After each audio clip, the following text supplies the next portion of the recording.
नमस्कार साथियों, आप सभी का ऑनलाइन डिजिटल प्लेटफॉर्म पर में अपना स्कूल पे स्वागत है, अभिनंदन है। आज क्लास 10th का जो हिंदी का पेपर हुआ उस पेपर को मैं सॉल्यूशन करवाने जा रहा हूँ। इस पेपर में जो मैंने क्वेश्चन करवाए थे जो 2 महामाराथन में, वो सारे आधे से ज़्यादा यानी कि जो क्वेश्चन पाठ्यक्रम से आए थे उस पाठ्यक्रम जो है वो काफ़ी ज़्यादा सेम के सेम आए उन 2 मैराथन क्लास में से। अभी मैं ये पेपर है मेरे हाथ में, आपने अभी जो पेपर दिया है उसका मैं सॉल्यूशन करवाने जा रहा हूँ। आप मेरे साथ में बने रहे। आपने कौन सा आंसर किया है और जो कौन सा आंसर सही है, आप अपना आंसरों को परखें, और आपने कौन सा आंसर किया है वो सही है गलत है देखें, एक बार अपनी जानकारी प्राप्त करें और जो अपना डाउट है उसको क्लियर करते चलें। अपना जो पेपर था उसमें जो पहला इक्वेशन है कि कर्म के आधार पर क्रिया के कितने भेद होते हैं। कर्म जो है उसके आधार पर जो क्रिया है उसके कितने भेद होते हैं। कर्म के आधार पर क्रिया के 2 भेद होते हैं, सकर्मक और अकर्मक। सकर्मक और अकर्मक, यानी कि कर्म है उसके आधार पर क्रिया के 2 भेद होते हैं, सकर्मक और अकर्मक। अगला क्वेश्चन है, निम्नलिखित में से कौन सा सर्वनाम है। निम्नलिखित शब्द में कौन सा सर्वनाम है।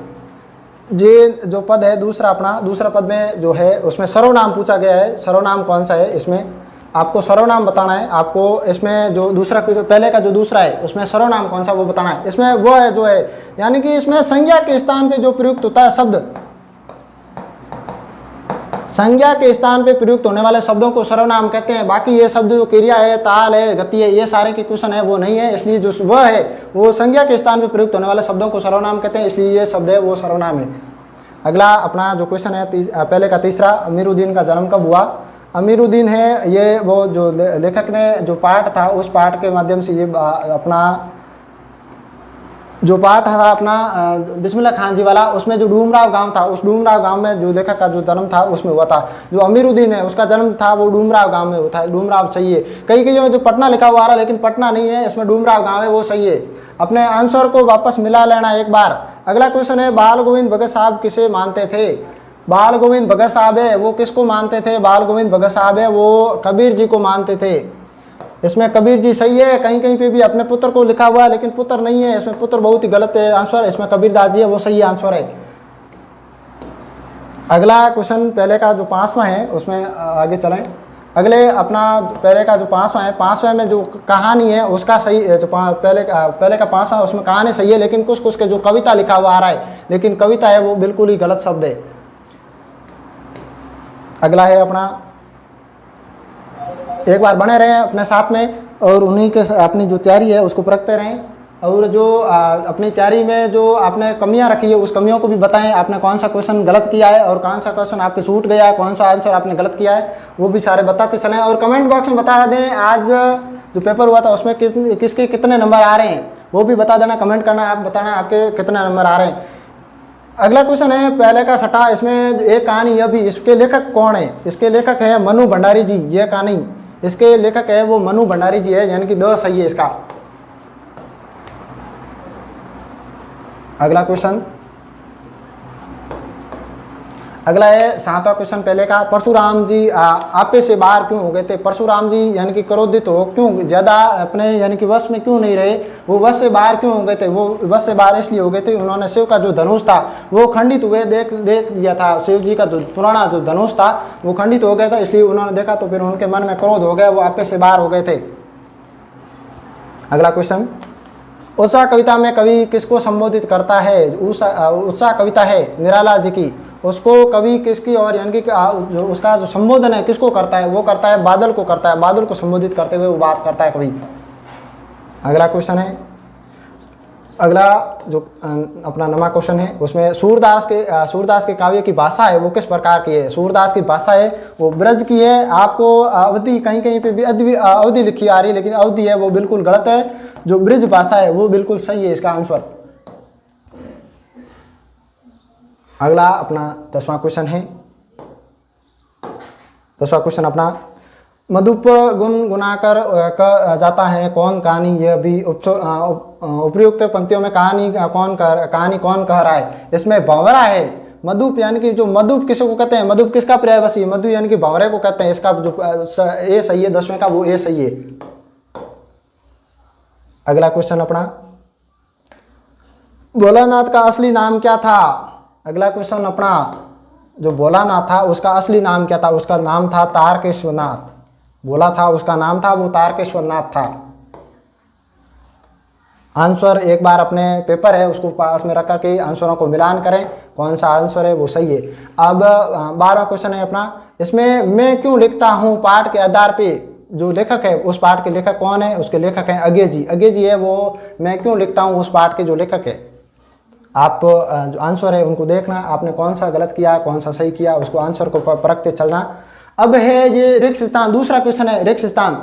उसमें आपको रिक्त स्थान भरनी थी, यानी कि खाली स्थान आ रखे हैं, वो खाली स्थान भरने हैं। उस खाली स्थानों को मैं आप बता रहा हूँ। पहली खाली स्थान है स्वर संधि के कितने भेद होते हैं? स्वर संधि को आपको भी बताया, स्वर संधि के 5 भेद होते हैं। दीर्घ है, जण है, गुण है, वर्दी है, आयादी है, ये सारे स्वर संधि है, उसके 5 भेद होते हैं। स्वर संधि को आपको लिखने हैं, आपने कितने लिखे कमेंट बॉक्स में भी बताना।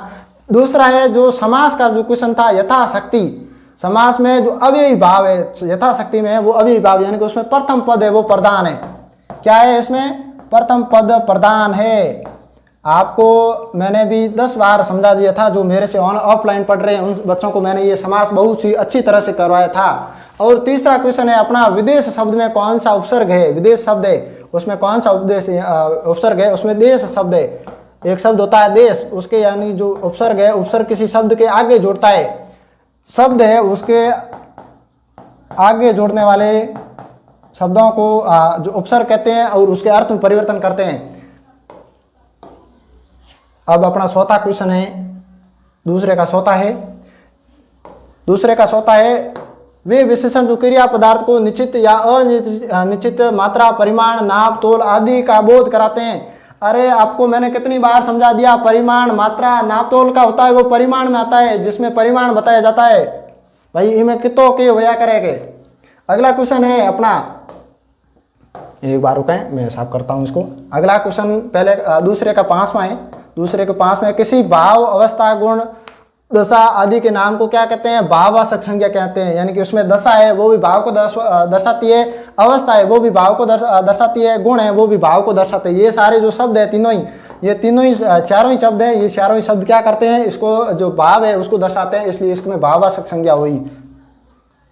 अगला दूसरे का 5वां लास्ट है अपने, पालनहार शब्द में कौन सा प्रत्यय है? प्रत्यय एक शब्द अपना यहाँ पे उपसर्ग आया था, एक प्रत्यय का आ रखा है। जिसमें प्रत्यय है वो किसी शब्द के जो अंत में जोड़ता है। प्रत्यय क्या करता है? किसी शब्द के अंत में जोड़ता है। लेकिन पालन शब्द है किसी का पालन पोषण करना, आपने सुना होगा, पालन प्लस हार, पालनहार। इसमें पालनहार जो शब्द है वो इसका प्रत्यय है इसमें जुड़ा हुआ। ये सारे पहले और दूसरे जो क्वेश्चन थे मैंने सॉल्व करवा दिए। अगला क्वेश्चन है अपना तीसरा क्वेश्चन है। तीसरे क्वेश्चन में एक ऋतु के बारे में बताया गया है कि एक जो ऋतु के अनुसार जो अपठित गद्यांश है, इसमें अपठित गद्यांश में क्या किसके बारे में बताया गया? इसमें तो आप एक तो लिख सकते हो, यानी कि त्योहारों के बारे में। एक है रक्षाबंधन, हाँ नीचे थोड़ा स्क्रॉल करूँ मैं अभी। हाँ क्वेश्चन, ये क्वेश्चन आ रखे हैं, एक मिनट रुकना आप, मैं इन क्वेश्चनों को बता रहा हूँ आपको। ये जो क्वेश्चन है इसका पहले का तो बनाना गद्यांश का जो शीर्षक बनाना, एक तो त्योहार बना सकते हो आप, त्योहार का देश या त्योहारों का देश, या ऋतुओं के बारे में, या फिर उत्सवों के बारे में। यानी कि ये 4-5 इसके शीर्षक बनते हैं, यानी कि ये सब एक ही है। आपने क्या लिखा है शीर्षक वो भी मुझे कमेंट बॉक्स में बता देना, जो कौन सा सही है मैं आपको देख लूँ। इनके अलावा कुछ लिखा है वो भी कमेंट बॉक्स में बता देना क्या लिखा है आपने।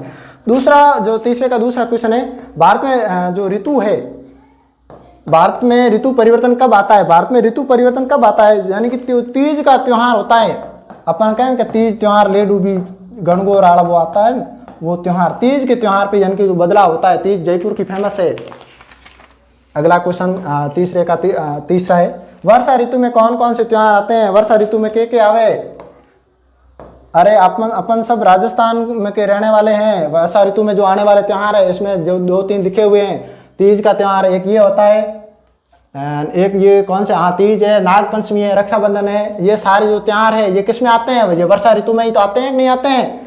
तो फिर आपने क्या लिखा है इसमें अपठित गद्यांश वाले में? सारे के सारे कमेंट करना और कौन सा सही है कौन सा गलत है मैं सब पेपर सॉल्व करवा रहा हूँ। हाँ, रक्षाबंधन त्यौहार किसका प्रतीक है? रक्षाबंधन। अरे ये भाई और बहन का जो प्रेम है, भाई बहन के प्रेम का प्रतीक है। रक्षाबंधन त्यौहार है वो भाई बहन का जो प्रेम है उसका प्रतीक है। अगला क्वेश्चन अपना तीसरे का पांचवा, तीज त्यौहार क्यों मनाया जाता है? तीज त्यौहार है वो क्यों मनाया जाता है? तीज त्यौहार है वो, उसमें ऐसा त्यौहार है जिसमें जो महिला है वो हिंडा लगाती है, यानी कि झूला बनाती है, और वो अपने पति के जो उम्र है उसको लंबी आयु के बारे में बताती है, और जो घर में जो सुख शांति है उसके बारे में बताती है तीज का त्यौहार।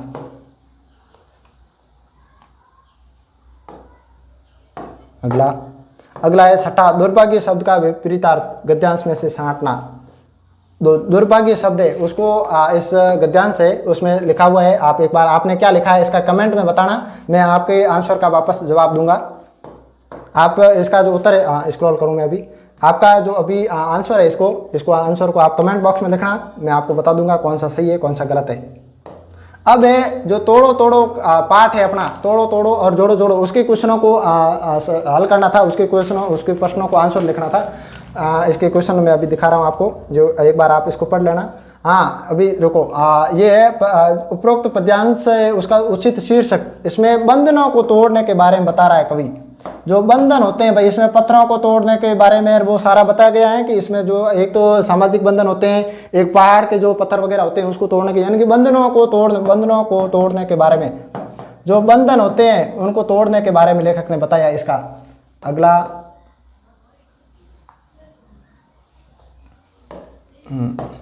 अगला है कवि ने क्या तोड़ने की बात कही है? कवि जो है वो क्या क्या तोड़ने के बारे में कहता है? एक तो कहता है बंधन, एक कहता है चट्टान, एक कहता है पत्थर,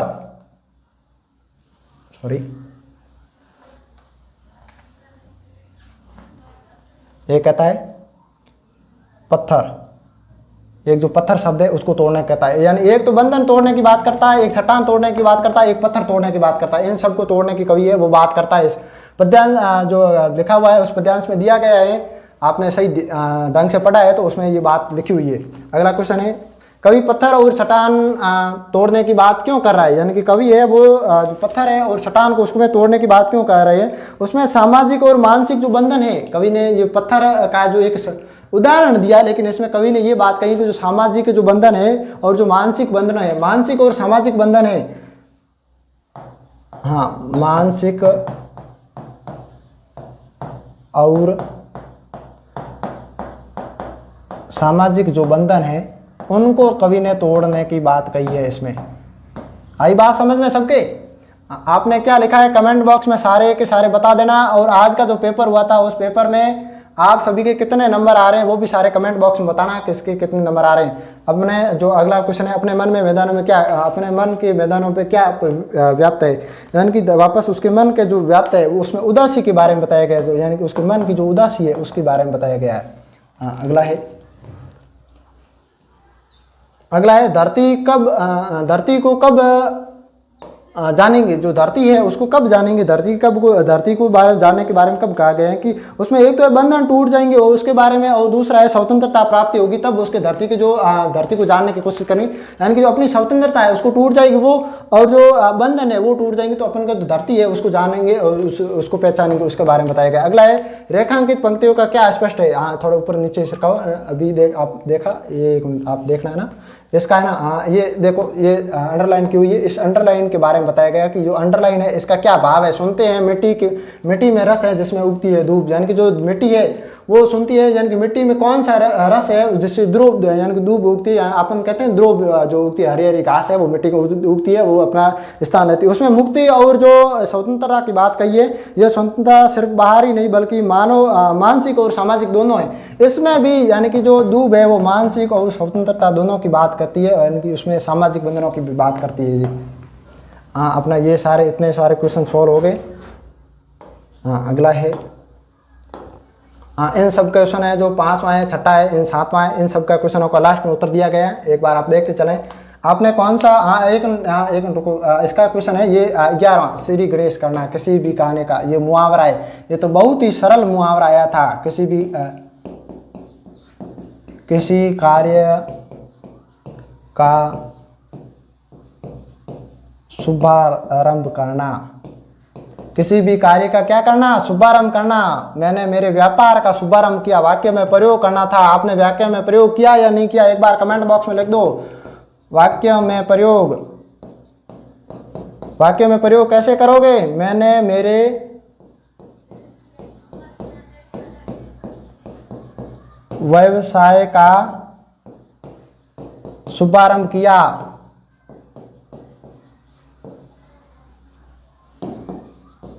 यानी कि मैंने मेरे कारोबार है उसका जो शुभारंभ है, उसकी शुरुआत है वो की थी। 11वें जो क्वेश्चन था उसमें मुहावरा पूछा गया था, ये इसका आंसर है। आपने क्या लिखा एक बार वापस कमेंट बॉक्स में बता देना। अगला क्वेश्चन है अपना, हाँ, खंड 6 के ये सारे जो क्वेश्चन है उसमें गद्यांश है, उसको ध्यानपूर्वक पढ़ना है और गद्यांश के उत्तर देने। इन गद्यांश को आपने अच्छी तरह से पढ़ा होगा तो ये अपने सारे के सारे पाठ्य पुस्तक है, उसके सारे के क्वेश्चन है वो है। इसके क्वेश्चन देखो, अभी आप मेरे साथ में क्वेश्चनों को देखो। चश्मे वाले का नाम क्या था? इसका नाम था कैप्टन। चश्मे वाले का नाम क्या था? कैप्टन। चश्मे वालों को क्या चीज बुरी लगती थी? बिना चश्मे वाली नेताजी की मूर्ति, ये पड़ी। बगैर चश्मे वाली मूर्ति, ये पड़ा। ये दूसरे का क्वेश्चन है। हाँ, दूसरा क्वेश्चन है, उसका आंसर है। तीसरा, नेताजी की असुविधा को कैप्टन किस प्रकार दूर करता था? नेताजी की जो असुविधा है वो किस प्रकार, यानी कि नेताजी को असुविधा, ये दुकान छोटी सी फ्रेम वाली देखो ये पड़ी, इसकी ये है तीसरे का उत्तर। इसलिए कि वो अपनी छोटी सी दुकान में उपलब्ध गिने सुने फ्रेमों को, यानी कि नेताजी की मूर्ति है उसको फिट करता था, लेकिन लोग उसके ग्राहक आते जाते उस फ्रेम को लेते थे। आपने क्या लिखा है एक बार कमेंट बॉक्स में वो भी दर्शा देना, और आपने कौन से लिखे हैं कमेंट में फोटो भी भेज सकते हो, आपका कौन सा सही है कौन सा गलत है एक बार कमेंट भी कर देना। लास्ट क्वेश्चन है, लास्ट नहीं तीसरा, नेताजी की असुविधा के कैप्टन किस प्रकार दूर किया? वो तो हाँ वो हो गया। अब लास्ट है चौथा, चश्मे वाले की मूर्ति लगा फ्रेम क्यों उतार देता था? चश्मे वाले की जो मूर्ति थी उसको ऊपर लगा चश्मा क्यों उतार देते थे? ये पड़ा अंत वाला, लेकिन वाला कहाँ गया? हाँ ये पड़ा, फ्रेम को लौटा कर दो, यानी कि लोगों के सामने वो वापस लौटा देता था चश्मा। ये लाइन है वो चौथे की है, लेकिन जब वो ग्राहक आता था उसे वापस ऐसे ही फ्रेम दरकार कहता था चश्मे वाले की मूर्ति, वो फ्रेम में संबंध नेताजी से क्षमा मांगते हुए उस लाकर के ग्राहकों को दे देता था। यानी कि नेताजी के सामने एक बार नेताजी की मूर्ति पर चश्मा लगाता, वापस उतारता, तब नेताजी से क्षमा मांग करके लेता और ग्राहकों को वापस दे देता था। अपने इतने क्वेश्चन सॉल्व हो गए। अगला क्वेश्चन है अपना, ये अथवा वाला किसने क्या किया है? अथवा वाला का भी मैं बता देता हूँ। ये क्वेश्चन एक जो संस्कृत व्यक्ति है उसके बारे में जो पाठ था संस्कृत वाला, अपने संस्कृति और सभ्यता वाला पाठ था ना, उसी पाठ में से ये आ रखा है। वास्तव में संस्कृत व्यक्ति किसे कहा गया? संस्कृत व्यक्ति किसे कहा गया? यानी कि जो पहली लाइन है, जिस व्यक्ति में बुद्धि और उसके विवेक की जो तुलना होती है उसके संस्कृत व्यक्ति कहा गया, ये पहला है। आई बात समझ में? अगला क्वेश्चन जो पहला जो अथवा वाला था उसका अगले का है, मेरे साथ में बने रहें। दूसरा है, संस्कृत व्यक्ति की संतान क्या नहीं हो सकती? वो संस्कृत नहीं हो सकती। यानी कि संस्कृत व्यक्ति है उसकी संतान है वो पूर्वज की भांति, यानी कि उसकी संस्कृत व्यक्ति की संस्कृत नहीं हो सकती। यानी कि वो भी जो गुणवान व्यक्ति है उसकी संतान गुणवान नहीं होगी, यानी कि उसने पूर्वजों के लक्षण नहीं लिए तो फिर वो संस्कृत व्यक्ति नहीं होगा।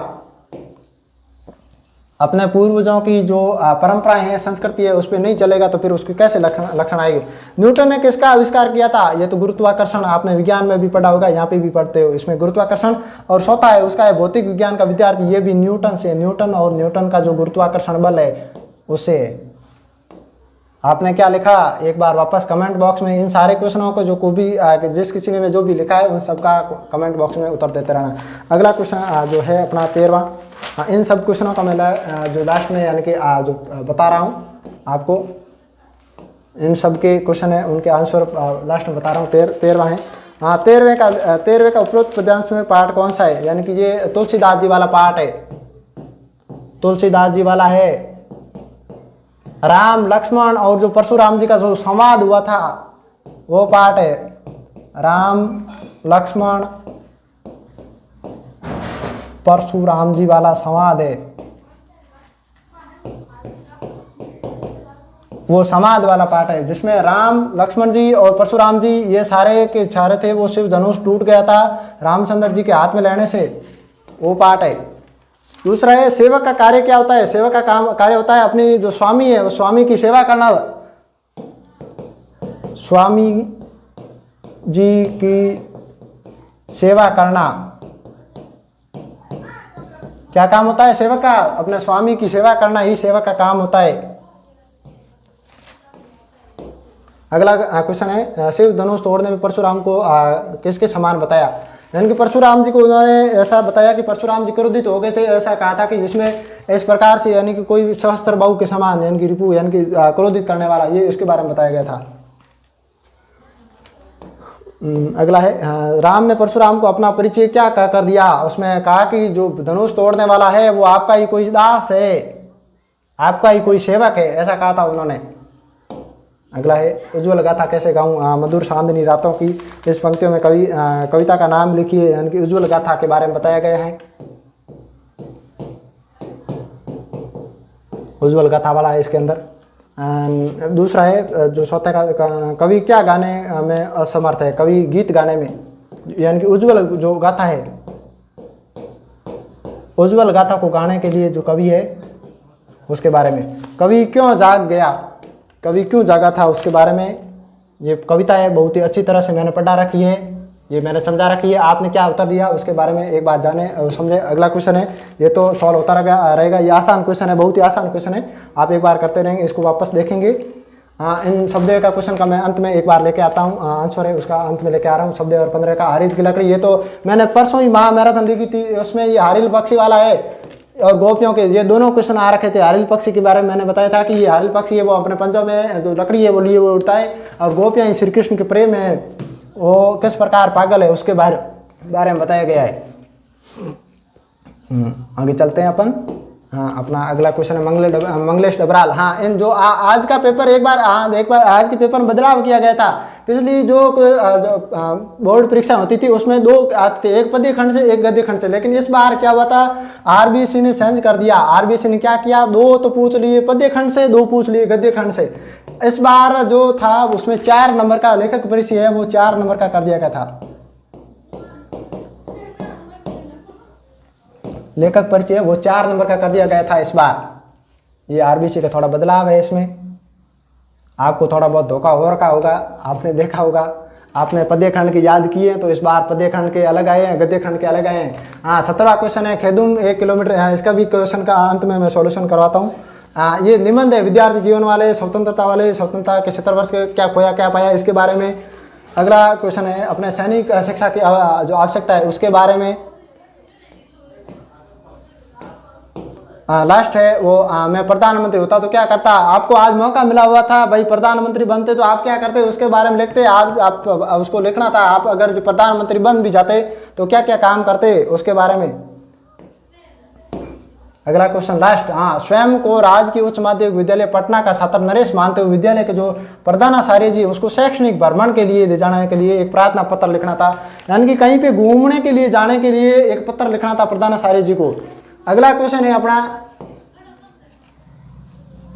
हाँ इसी का अथवा में ही है, वही शैक्षणिक भ्रमण का ये एक भ्रमण है तू, यानी कि लखनऊ को जो भ्रमण है उसके आमंत्रित तो अपने जो भाई है दिल्ली की निवासी रानी को अवकाश में लखनऊ का जो भ्रमण करना है उसके बारे में एक पत्र लिखना है। आपने कौन सा लिखा, शैक्षणिक भ्रमण का जो प्रार्थना पत्र था वो लिखा है, या अपने जो निवासी बंदिंदा मानते हुए यानी कि जो मित्र है उसको, यानी कि रानी के अवकाश होता है उसमें लखनऊ के भ्रमण करने के आमंत्रित किए तो उसमें वो पत्र लिखा है, कमेंट बॉक्स में बताना। अब है विज्ञापन बहुत ही, एक बार मैंने जो मेरे से ऑफलाइन पढ़ रही है उसको मैंने कई बार ये साइकिल जो विज्ञापन था, पुरानी साइकिल की जो बिक्री है उनके जो विज्ञापन तैयार करना था वो था। ये पुरानी साइकिल वाला जो बनाया है वो तो बहुत ही किसी ने आसान बनाया होगा। उसमें आपको भी पता है विज्ञापन बनाते समय बॉर्डर बनाना है, उसमें जो सूट है वो भी लिखनी है और बहुत कुछ बातें लिखनी होती है इसमें। आपने किस पे बनाया वो भी बता देना। विज्ञापन अथवा में है हरिद्वार की और जल संरक्षण के प्रति जागरूक करना है लोगों को उसके बारे में। इसके जल संरक्षण है उसके ऊपर लोगों को जागरूक करना, उसके बारे में ये बताना था। अब एक बार पेपर सॉल्व हो गया। अब पेपर के जो अपने क्वेश्चन थे उन क्वेश्चनों को आंसर थे, ये 5वें का आंसर है। काशी में संगीत आयोजन के प्राचीन अद्भुत परंपरा में यानी कि कौन कौन सी है उसमें, काशी में संगीत की परंपरा अद्भुत गायन की है, जो जहाँ की प्राचीन अद्भुत परंपराओं को एक मानी जाती है और परंपरा शास्त्रीय संगीत धार्मिक अनुष्ठानों से जुड़ी हुई है। ये सारी बातें हैं, ये सारे क्वेश्चन हैं, इसका स्क्रीनशॉट ले लेना और मैं आपको दिखा रहा हूँ स्क्रॉल करके एक बार, इन सभी को एक साथ में ही दिखा रहा हूँ। आप इन सब के स्क्रीनशॉट ले लेना और अपनी जो तैयारी है उसको आपने किस प्रकार लिखा था वो सारे देख लेना एक बार। मैं स्क्रॉल करते हुए चलता हूँ। ये सारे के, ये 8वें का है, ये 9वें का है, इन सब का स्क्रीनशॉट लेता हूँ चलना। ये 10वें का है, ये 11वें का, हाँ 11वें का, देखो 11वें का श्री गणेश वाला, ये तो मैंने वहाँ पे करवा दिया था 11वें का। ये श्री गणेश वाला ये आ गया, कार्य की शुभारंभ करने वाला। ये शब्द क्वेश्चन जो आपको बड़े क्वेश्चनों में था, इसकी जो समय सीमा थी वो शब्द सीमा थी वो 50 से 60 शब्दों में लिखनी थी। इसका देख लो एक बार, हाँ स्क्रीनशॉट ले लेना अपना। और इन सब का जो मैं स्क्रॉल करते हुए चलता हूँ, आप एक बार इन सब का स्क्रीनशॉट ले लेना। मंगलेश डबराल जी का लेखक परिचय ये रहा, उनका कर्तव्य जीवन उसके बारे में। 16वें का दूसरा ये रहा भगतानंद जी वाला। ये है 17वें का, इसकी 80 शब्द सीमा में लिखना था उसका उत्तर।